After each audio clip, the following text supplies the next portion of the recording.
We all deal with fashion every day, whether we want to or not. If it's putting on a suit, following the latest trend, or simply wearing a work uniform, it's all fashion. Some don't care at all. Others use clothing as a statement. And that makes fashion far more powerful than we often admit.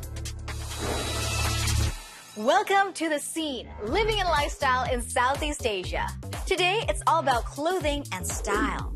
What power does fashion have to shape our society?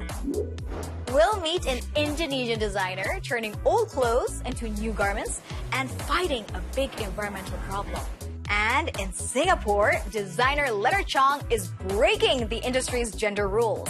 His mission, to show that style can be gender fluid. But first, we take you to Malaysia. For Muslim women, modest dress has always been part of daily life. Today, it's also a statement of pride and a fashion movement. It's even become a state affair. Why is the government so invested? Let's find out.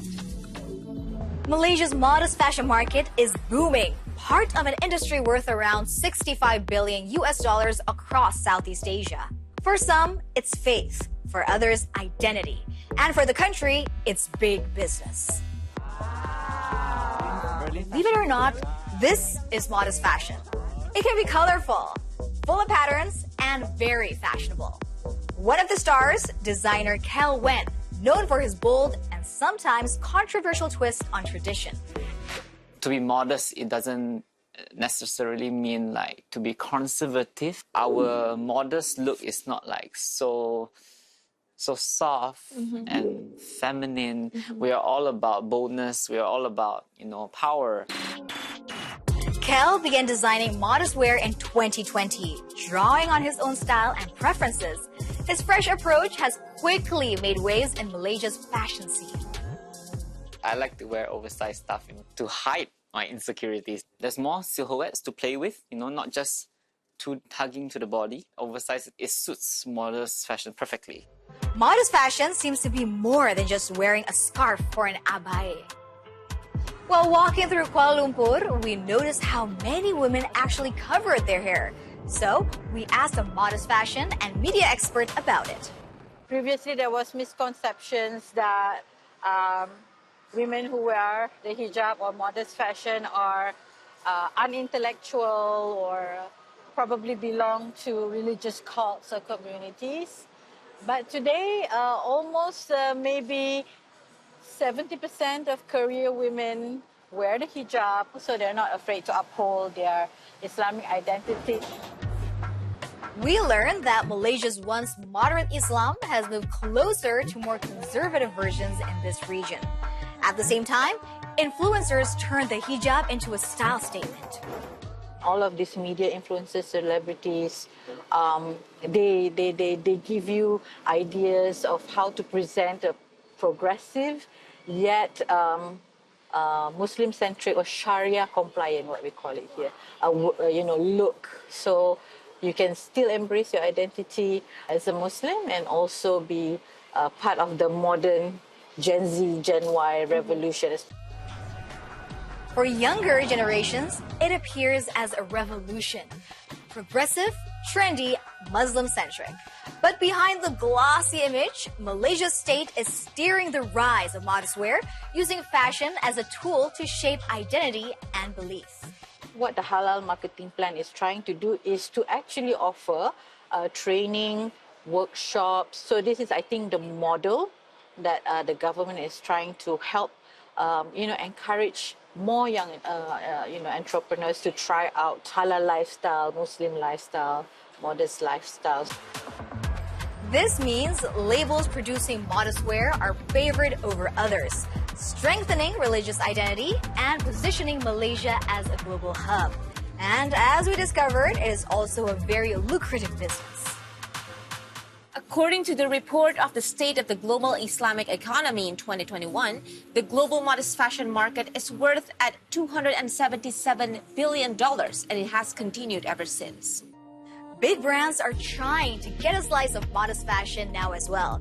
But Malaysia has Muslim, Chinese, and Indian roots. Designer Kel Wen sees that mix as his inspiration. My fashion is to unite people. Seeing Malaysia as a multiracial country, I don't want our difference to divide us. I really want us to appreciate each other's differences to make it like our specialty. It is our identity to all be different. So yes, modest fashion is a billion-dollar industry. No surprise then that Malaysia wants a big slice of that not-so-modest pie.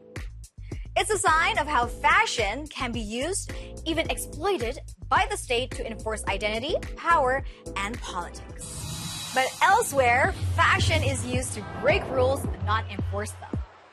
Designer Leonard Cheong is reshaping the industry with his gender-fluid label, Finix.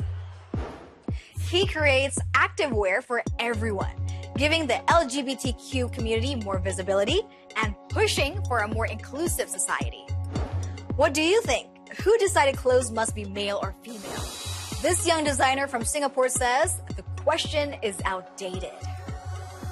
Clothes are just clothes. They have no gender. A gender is only given to them when the designer or the brand decides that should be men's wear, that should be women's wear. With his gender-fluid label Finix, the designer breaks out of box thinking. He creates clothing for everyone and wants to use it to contribute to a more open society. A brand like mine is born to sort of give representation to individuals like me, who, for most of my life, have always been hiding the shadows. Yeah. Sorry, I'm getting a bit emotional when I say this. I'm so sorry. Yeah.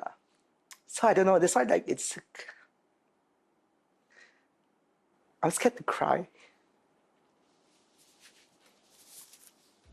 His emotions reveal the long road he's traveled. From an early age, he was fascinated by fashion and loved to style himself to the dismay of his family. My fashion, my style, being too flamboyant, being too colorful, my parents would be like, go up and change. How can you go to church like that? As a kid, you would think, okay, yeah, internalize all those things. Can you imagine? He first chose the safe route, studying something solid and working in Singapore's city marketing. He tried to tick all the boxes, but soon he realized the office job, marriage, and a hyper-masculine role, starting a family wasn't his path. A hard truth in a country where street life looks vibrant, but also where strict rules leave little room for an alternative lifestyle. Single Singaporeans are not allowed to buy a house or at least buy a public housing. Don't get access to public housing until the age of 35. Whereas for the heteronormative couples who decide to maybe get attached, get engaged, they can even start their life in a public housing as early as they get married, above 21 years old. At some point, he made a bold choice to reinvent his life and put fashion first. He also wanted to support others struggling with rigid gender roles.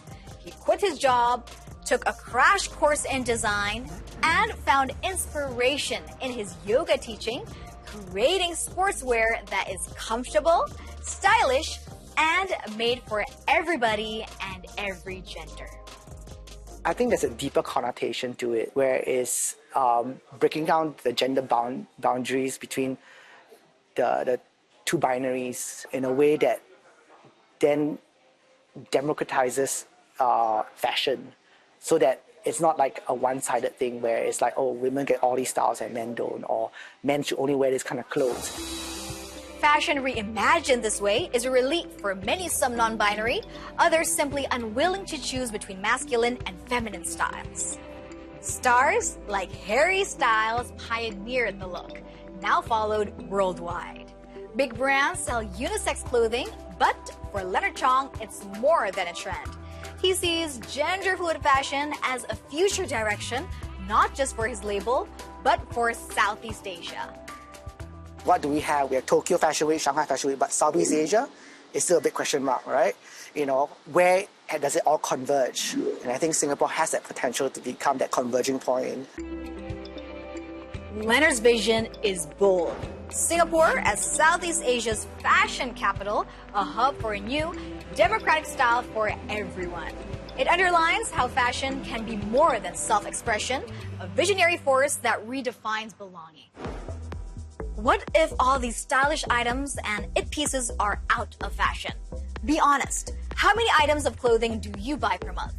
And how much do you throw away?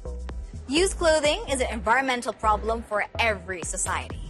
Indonesia alone produces 2.3 million tons of textile waste every year, and only 300,000 tons are recycled. The rest ends up in landfills. But there is progress. Pioneers of sustainable fabrics are tackling the waste left behind by fast fashion. Fast fashion is one of the world's biggest environmental burdens, but you can help break the cycle. How? Indonesian sustainability pioneer Aryenda Atma has an idea. Limbah ini hanya sebagai material baru.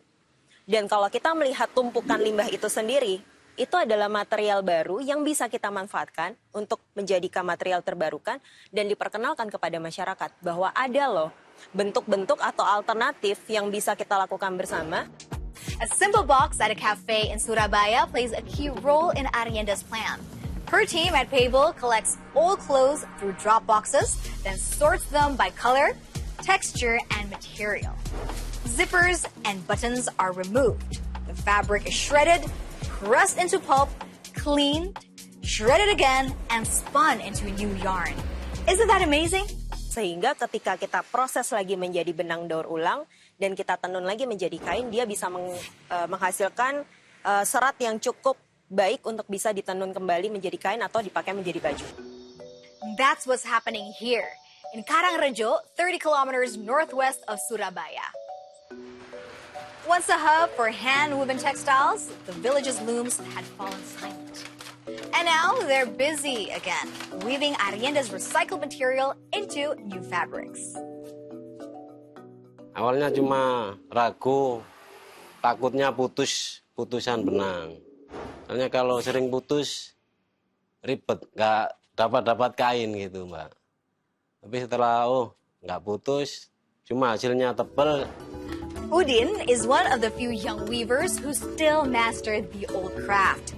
Handloom weaving takes strength and time, while most young workers prefer factory jobs where machines do the work faster. But thanks to the label Pable, their order books are full again. Bahwa kami ingin berkontribusi pada pengembangan komunitas penenun yang ada di desa. Apakah itu bapak-bapak berusia lanjut, apakah itu adalah seorang penenun yang berumur 25 tahun yang akhirnya memutuskan untuk menjadi penenun. Itu adalah hal yang sangat penting. The project has also an impact for the community. For Aryenda and her team, sustainability also means better living conditions for villagers. Factory jobs are precarious, often below minimum wage. Yet, fashion is one of Indonesia's biggest employers and one of its biggest polluters. Kalau Indonesia tidak mengambil peranan ini segera, momennya akan hilang. Dan sebenarnya di Indonesia sendiri banyak kok anak muda keren yang memikirkan bagaimana sih supaya bangsa kita bisa cukup dilihat oleh dunia internasional menghasilkan material-material memang ramah lingkungan. Bukan lagi mengeksploitasi hutan dan menghilangkan hutan. Pable shows how a circular economy can work. What they have achieved on a small scale could also succeed on a larger one. If more textile makers follow this model, global fashion waste could shrink dramatically. And you can do your part too. What an interesting and inspiring concept. So, what power does fashion have to shape our society? Modest fashion fuels identity. Gender roles are breaking, waste becomes fabric. Fashion isn't just about what we wear, it's about who we are, how we live together, and what kind of future we create.